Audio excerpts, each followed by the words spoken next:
जय गजानन, जय श्रीमन्नारायण, जय आदिशक्ति माता। प्रिय भक्तों, जैसा कि आप जानते हैं, आषाढ़ मास महात्म्य में कथा अध्याय 23 तक हमारे इस चैनल पर श्रवण कर चुके हैं। आज आइए आषाढ़ मास महात्म्य कथा अध्याय 24 को श्रवण करते हैं। जय हो आषाढ़ मास की, जय हो भगवान विष्णु और गंगा जी की। इस विशेष मास में रविवार के दिन यदि कोई श्रद्धापूर्वक गंगा जी की पूजा करता है तो वह सभी पापों से मुक्त होकर विष्णु लोक में वास करता है। स्कंद पुराण के अनुसार आषाढ़ मास का जय हो आषाढ़ मास की, जय हो भगवान विष्णु और गंगा जी की। इस विशेष मास में रविवार के दिन यदि कोई श्रद्धापूर्वक गंगा जी की पूजा करता है तो वह सभी पापों से मुक्त होकर विष्णु लोक में वास करता है। स्कंद पुराण के अनुसार आषाढ़ मास का प्रत्येक दिन दिव्य है, परंतु रविवार गंगा का संगम विशेष पुण्यदायक होता है। प्रिय श्रोताओं, नैमिषारण्य में शौनकादिक ऋषियों ने सूत जी से निवेदन किया, हे सूत जी, कृपया हमें यह बताइए कि आषाढ़ मास में रविवार का क्या विशेष महत्व है और इस मास में गंगा जी की पूजा क्यों श्रेष्ठ मानी जाती है। सूत जी बोले, हे महर्षियों, आप पुण्यात्मा हैं, आपने बहुत सुंदर प्रश्न किया है। आषाढ़ मास में रविवार को यदि गंगा जी की आराधना, स्नान और तर्पण किया जाए तो वह मनुष्य समस्त पापों से मुक्त होकर विष्णु लोक को प्राप्त करता है। इस मास में विशेष रूप से गंगा स्नान, विष्णु पूजा और व्रत करना हजारों यज्ञों के फल के बराबर होता है। सूत जी आगे कहते हैं, रविवार का दिन स्वयं सूर्य देव को समर्पित है और यह दिन आषाढ़ मास में जब यह दिन आता है तब विष्णु सूर्य की कृपा का संगम बन जाता है। एक समय की बात है, प्राचीन काल में एक सुधर्मा नामक ब्राह्मण थी जो अत्यंत धर्मनिष्ठ थी। उसका पति दीर्घ आयु नहीं रहा था, परंतु उसने अपने जीवन को संन्यास की भांति बिताया और हर रविवार को गंगा स्नान करके व्रत करती। एक रविवार को जब वहाँ गंगा जी में स्नान कर रही थी तो एक दिव्य स्त्री प्रकट हुई।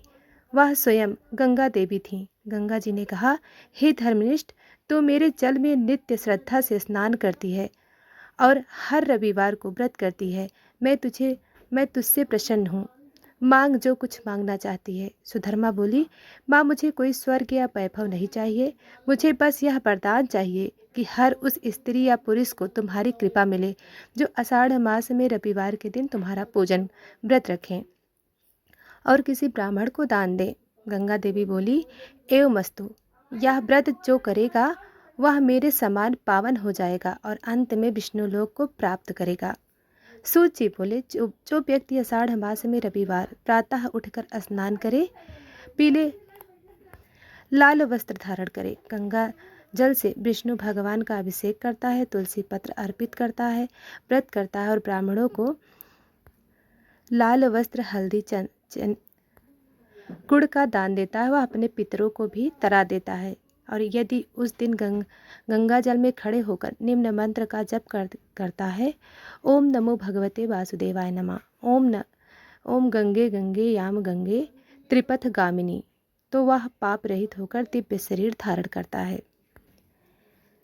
सूत जी कहते हैं, हे मुनियों, इस व्रत की महिमा को समझना कठिन है, परंतु जो इसे श्रद्धा से करता है उसकी आत्मा स्वयं भगवान के चरणों की ओर अग्रसर होती है।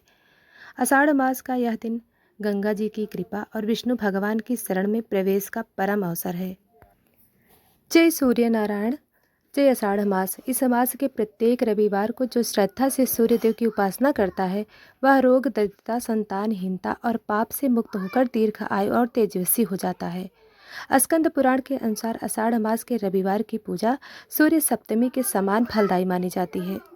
नैमिषारण्य में ऋषियों ने सूत जी से प्रश्न किया, हे सूत जी, आषाढ़ मास के रविवार का क्या विशेष व्रत है, किस देवता की पूजा की जाती है और उसका फल क्या होता है। सूत जी बोले, हे महर्षियों, आपका यह प्रश्न लोक कल्याणकारी है। जो व्यक्ति आषाढ़ मास में रविवार का व्रत करता है वह सूर्य की कृपा से समस्त रोगों से मुक्त हो जाता है और उसकी आत्मा तेजमयी बनती है। सूर्य देव सप्त अश्वों पर आरूढ़ करुणा और तपस्या के प्रतीक हैं, जिनके तेज से यह सृष्टि जीवित है। आषाढ़ मास में जब सूर्य उत्तरायण की ओर अग्रसर होता है तब उसके किरणों में विशेष उष्णता और शुद्धता होती है। इसलिए यह समय आत्मशुद्धि, शरीर रोग निवारण और मानसिक तपस्या का श्रेष्ठ अवसर माना गया है। बहुत समय पहले आयुधनगर नामक राज्य में एक पराक्रमी राजा था। पृथुदत्त वह न्यायी और धर्मनिष्ठ था, परंतु असाध्य रोग से पीड़ित हो गया। राजा ने वैद्य बुलाए, तीर्थ किए, परंतु कोई लाभ नहीं हुआ। राजा ने सूर्य भगवान को स्मरण कर उपवास किया और कहा, हे भास्कर देव, यदि मेरे जीवन में कुछ पुण्य है तो मुझे रोग से मुक्त करे, ताकि मैं प्रजा की सेवा कर सकूं। राजा की प्रार्थना सुनकर सप्तऋषि उनके महल में आए। सप्तऋषि बोले, हे नरेश, आषाढ़ मास आ रहा है, उसके प्रत्येक रविवार को तुम सूरज देव का व्रत करो। तुलसी पत्र, अक्षत, लाल पुष्प, रुई के दीपक, गुड़ और गेहूं अर्पित करो, तब तुम्हारा शरीर रोग मुक्त हो जाएगा। राजा ने नियम लिया। हर रविवार को सूर्योदय से पूर्व स्नान, सूर्य को जल अर्पण, मंत्र जाप, ओम घृण सूर्याय नमः, ओम सूर्य नारायण नमः। पहले रविवार के बाद ही राजा के शरीर में हल्कापन आया। दूसरे रविवार को चेहरे पर तेज लौट आया। तीसरे रविवार तक समस्त रोग समाप्त और चौथे रविवार तक वह पूर्ण स्वस्थ हो गया। प्रजा आनंदित हुई। राजा ने घोषणा की, अब से मेरे राज्य में हर आषाढ़ मास के रविवार को सूर्यदेव का सामूहिक पूजन होगा। कोई भी बालक, वृद्ध, स्त्री या पुरुष यदि श्रद्धा से यह व्रत करेगा, उसे स्वास्थ्य, संतति, धन और यश की प्राप्ति होगी। प्रिय श्रोताओं,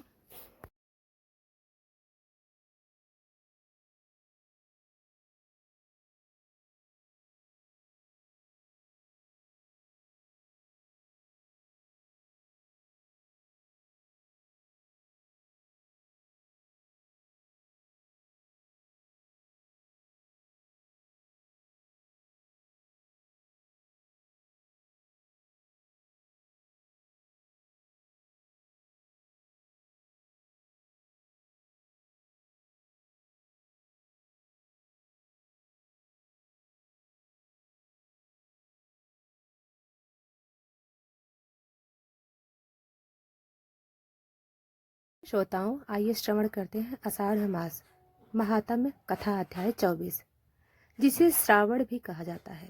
पवित्रम महीनों में से एक है। इस मास में व्रत, भक्ति और तप से भगवान शिव एवं विष्णु की कृपा सहज प्राप्त होती है। आज हम आपसे स्कंद पुराण के अध्याय 24 से प्रेरित एक अद्भुत कथा श्रवण करेंगे। एक ब्राह्मण ध्रुवदत्त की, जिसने आषाढ़ मास में व्रत, तप और दान के बल पर स्वयं को दिव्यता की ओर अग्रसित किया। ध्रुवदत्त नामक एक विनम्र ब्राह्मण मध्य भारत के एक पवित्र तीर्थ नगर में रहता था। वह निर्धन था, पर इसके विपरीत उसकी श्रद्धा विशाल थी। उसने संकल्प लिया, इस आषाढ़ मास में मैं प्रतिदिन एक दीपक जलाकर एक गाय को चारा हार दूंगा और भगवान की कथा जपूंगा। इसके प्रयास से गांव में आध्यात्मिक ऊर्जा फैलने लगी। लोग भी आते जाते भक्ति करते। एक दिन एक तपस्वी उनके पास आए और बोले, हे ब्राह्मण, तुम्हारे आषाढ़ मास व्रत की गूंज दिव्य लोक में भी पहुंची है। यदि तुम यह व्रत निष्ठा और पालन से अगले 68 दिन तक करना जारी रखो तो तुम्हारा जन्मोत्सव निश्चित हो जाएगा। ध्रुवदत्त ने अपने हृदय से यह प्रतिज्ञा स्वीकृत की। व्रत का तीसरी सप्ताह में अचानक अंधकार छा गया और यमदूत ने ध्रुवदत्त को अपने पास ले जाने का प्रयास किया, परंतु उसके हाथ में चलता दीपक था। उस दीपक से प्रकाश निकला और यमदूत पीछे हट गए। एक राक्षसी भी आई और प्रयास किया कि वह ब्राह्मण को भय में डालकर व्रत नष्ट कर दे, पर जैसे ही ब्राह्मण ने ओम नमः शिवाय, ओम नमो भगवते वासुदेवाय जपने शुरू किए, आकाश में तेज ध्वनि गूंजी और विष्णु शिव रूप में प्रकट हो गए। शिव बोले, तुमने अपने व्रत को निष्ठा से नहीं छोड़ा। यह प्रकाश तुम्हारे हृदय की नहीं, मेरी ऊर्जा का प्रतीक है। विष्णु बोले, यह दीपक मेरे चरणों का प्रकाश है। जो इसे जलाए रखता है, मैं उसे रक्षण प्रदान करता हूँ। यमदूत और राक्षसी दोनों तपस्वी भयावह रूप में घबरा गए और वहां से भागे। आखिर दिन जब ध्रुवदत्त व्रत पूरा हुआ, तब भगवान शिव और विष्णु प्रकट होकर बोले, हे ब्राह्मण, तुमने आषाढ़ मास व्रत को इतने श्रद्धा से निभाया कि तुम सरल मनुष्य से मुक्त होकर पुण्यात्मा बन गए हो। तुम्हें आज मोक्ष की ओर अग्रसित किया जाता है। वहीं पर दोनों देवताओं ने ध्रुवदत्त को आशीर्वाद दिया और कहा कि जो कोई भी आषाढ़ मास में सुहावने लोक में स्नान करके एक दीपक जलाकर जलाभिषेक, दान, जप और कथा करे, वह भय बंधन मिटा देता है और मोक्ष को प्राप्त होता है। प्रिय श्रोताओं, ध्रुवदत्त की यह कथा हमें सिखाती है कि ईमानदार साधना और श्रद्धा से किया गया छोटा सा व्रत भी भगवान की कृपा का द्वार खोल सकता है। आषाढ़ मास सिर्फ वर्ष का महीना नहीं, यह मोक्ष प्राप्ति का जीवन सुधार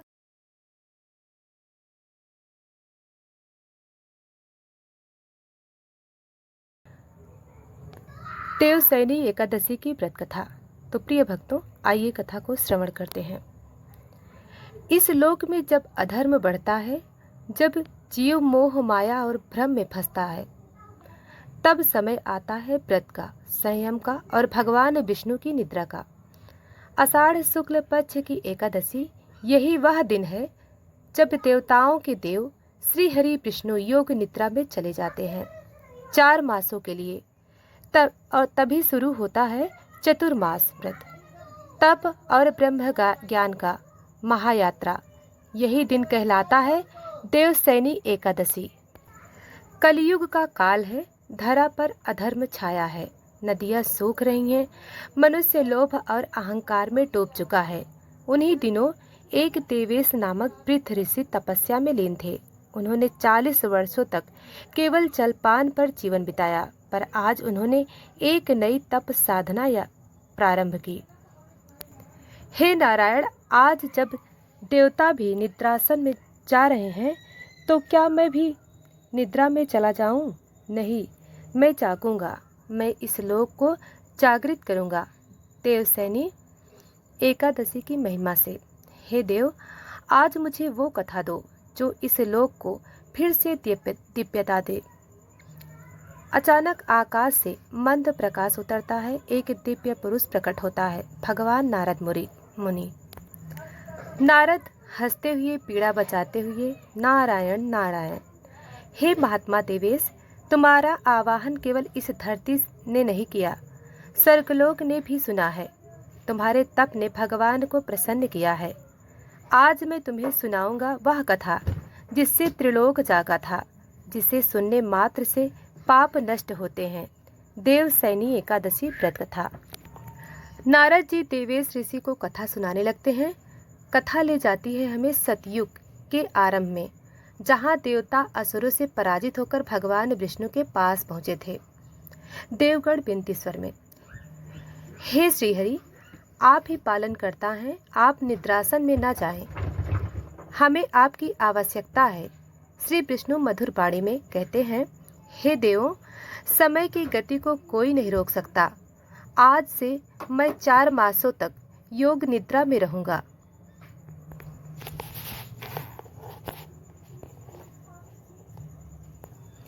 देवगढ़ विनती स्वर में कहते हैं, हे श्रीहरि, आप ही पालन करता हैं।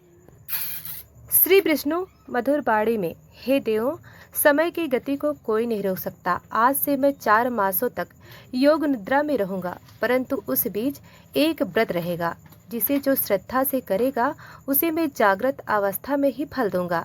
यह व्रत होगा देवशयनी एकादशी व्रत।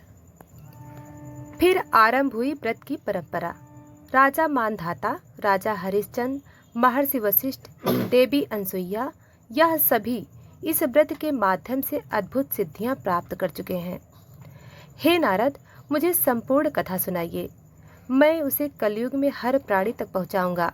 नारद हंसते हुए कहते हैं, तो सुनो हे देवेश, अब मैं तुम्हें सुनाता हूँ देवशयनी एकादशी की वह महागाथा जो स्वयं श्रीहरि की वाणी से प्रकट हुई थी। नारद मुनि देवेश ऋषि को कथा सुनाने लगे। सुनो हे मुनि, सतयुग में हरिश्चंद्र नाम के एक राजा थे, धर्मनिष्ठ, तपस्वी और प्रजा का परम रक्षक। परंतु एक दोष उनके जीवन में था, अहंकार। उन्हें लगता था मेरे दान, मेरे व्रत, मेरी प्रजा सेवा ही मुझे मोक्ष देगी। ईश्वर पर पूर्ण समर्पण नहीं था। राजा हरिश्चंद्र अपने भाषा में, मुझे मोक्ष चाहिए, पर मैं अपने पुरुषार्थ से लूंगा। मैं किसी देवता के आगे नहीं झुकूंगा। परंतु समय के चक्र ने उन्हें चुनौती दी। उनकी संतानें रोग ग्रसित हुईं, प्रजा में अशांति बढ़ी, स्वप्न में राक्षस दिखने लगे। ऋषि गंभीर बाड़ी में कहते हैं, हे नरेश, तुम्हारी समस्या तुम्हारी आत्मा की भूख है। तुमने कर्म तो किए पर ईश्वर को भुला दिया। श्रद्धा और अहंकार साथ नहीं चल सकते। अब समय है, आषाढ़ शुक्ल एकादशी आ रही है।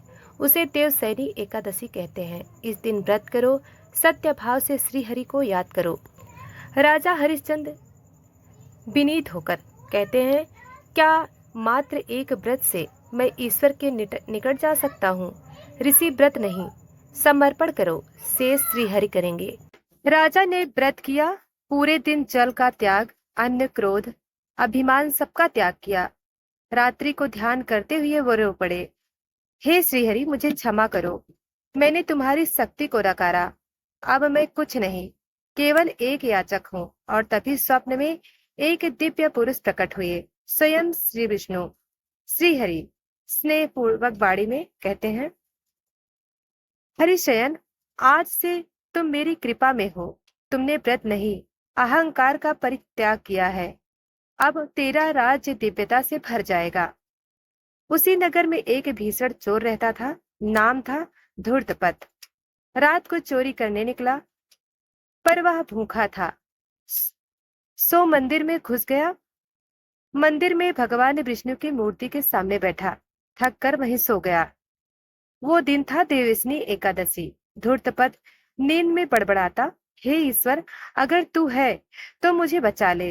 रात्रि में उसे स्वप्न में भगवान विष्णु दिखाई दिए और बोले, श्री हरि, हे पुत्र, तूने आज मेरी एकादशी में मेरा स्मरण किया, वह भी भय और भूख में ही सही, पर मैं तेरा उद्धार करूंगा। सुबह वह चोर साधु बन गया। उसे महापुरुष शांतनु नाथ के रूप में जाना गया। नारद मुनि देवेश से कहते हैं, नारद, हे मुनि, देवसैनी एकादशी केवल व्रत नहीं, यह समय का नियम है। 4 मासों तक जब श्रीहरि निद्रा में होते हैं, तब सृष्टि की गति धीमी हो जाती है। इस महीने में पितृ पूजन, विवाह वर्जन, गंगा जल स्नान, तुलसी सेवा, सभी शुभ कार्यों में विशेष स्थान होता है। यह परम तप का काल होता है। देवेश, हे नारद, अब मैं इस कथा को लिखूंगा, इस लोक में फैलाऊंगा, ताकि कलयुग का हर प्राणी विष्णु नाम का शरण पा सके। अब नारद मुनि व्रत का संपूर्ण विधि बताते हैं। व्रत की तैयारी, एक दिन पहले भोजन में तामसिक चीजों का त्याग करें।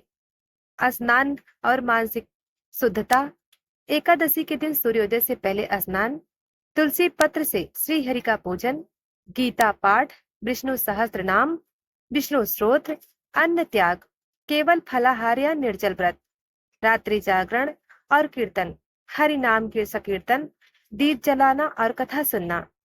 द्वादशी के दिन पारणा, ब्राह्मण या साधु को दान, अन्न का अंश श्री हरि को अर्पित करके ही स्वयं भोजन करें। इससे जानते हैं इससे क्या लाभ होता है। सहस्त्र को दान के बराबर फल की प्राप्ति होती है, पितरों का उद्धार होता है, गृह में शांति और विष्णु कृपा प्राप्त होती है, जन्म जन्म के पापों से मुक्ति मिलती है। देवेश आकाश की ओर निहारते हुए कहते हैं, हे हरि, आज मैंने आपकी लीला को सुना, समझा और प्रचारित करने का संकल्प लिया। जो भी इस व्रत को करेगा श्रद्धा से, भाव से, उसके भीतर मैं बस जाऊंगा। अब मैं इस देह को त्याग कर आपकी भक्ति में लीन हो जाऊंगा, और जब 4 मास बाद आप जागे, तब मैं हर जीव में आपकी चेतना का बीज बोऊंगा। हे श्रोताओं, अगर आप यह कथा श्रद्धा से सुन रहे हैं तो समझ लीजिए आपके हृदय में विष्णु पहले ही जागृत हैं। प्रिय श्रोताओं, देवेश ऋषि जब यह कथा लिख रहे थे, उसी समय गंगा तट पर एक बालिका करुणा से पुकार रही थी। बालिका, हे गंगे माता, हे श्रीहरि, मेरे पिता का श्राद्ध कर पाऊं ऐसा पुण्य मुझे नहीं, कृपा करो, एक मार्गदर्शन दिखाओ। उसे स्वप्न में एक देवी प्रकट होती है, तुलसी देवी। तुलसी कोमल स्वर में, हे पुत्री, देवसैनी एकादशी पर गंगा तट पर उपवास करो। गंगा जल से तुलसी पत्र लेकर श्री हरि को अर्पित करो। तेरे पितृ तृप्त हो जाएंगे। कन्या ने वैसा ही किया और उसी रात्रि उसके पिता स्वप्न में बोले, बेटी, तूने तुलसी के माध्यम से स्वर्ग का मोक्ष दिया है। इस घटना के बाद तुलसी पूजन का महत्व देवसैनी एकादशी से जुड़ गया। देवेश शिष्यों से कहते हैं, शिष्यों, जानते हो तुलसी विवाह क्यों होता है? शिष्य कहते हैं, कृपया बताइए गुरुदेव। देवेश ऋषि शास्त्रों से कथा सुनाते हैं। असुर शंखचूड़ की पत्नी थी तुलसी, जो परम पतिव्रता थी। उसकी पतिव्रता शक्ति के कारण शंखचूड़ को कोई देवता मार नहीं सकता था। भगवान श्री हरि ने व्रत का रूप लेकर तुलसी से छल किया, परंतु उसके तप से प्रभावित होकर उसे वरदान दिया। श्री हरि, हे देवी, अब से तुम मेरी अर्धांगिनी बनोगी। कार्तिक शुक्ल पक्ष एकादशी को तुलसी विवाह करके हर कोई मोक्ष प्राप्त कर सकेगा। इस प्रकार देवसैनी एकादशी से तुलसी विवाह की तैयारी का भी आरंभ होता है। दक्षिण भारत के घने जंगलों में एक राक्षस महुरासुर रहता था, जो एक ब्राह्मण वध के बाद भयानक श्राप से ग्रसित था। हर पूर्णिमा को उसे आग लग जाती थी और अमावस्या के अंधेरे में उसका रूप नष्ट हो जाता था। एक दिन उसे एक साधु ने बताया, हे राक्षस, यदि तू एक दिन मन, बाड़ी और शरीर से शुद्ध होकर देवसैनी एकादशी व्रत कर ले तो तुझे मुक्ति मिल सकती है।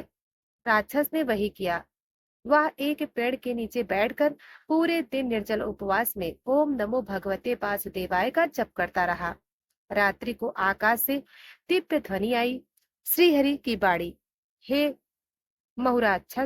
महुरासुर, आज से तू मेरा दूत बनेगा। तेरे भीतर की पशुता को मैंने हर लिया। अब तू त्रिलोक में मेरा नाम फैलाएगा। वह राक्षस महुरासुर बन गया। भक्त महावीराचार्य, जिसका नाम आज भी दक्षिण भारत के कई गांवों में गाया जाता है। प्रिय श्रोताओं, 4 मास बीत गए, श्रावण, भाद्रपद, अश्विन और कार्तिक। अब समय आ गया प्रबोधिनी एकादशी का।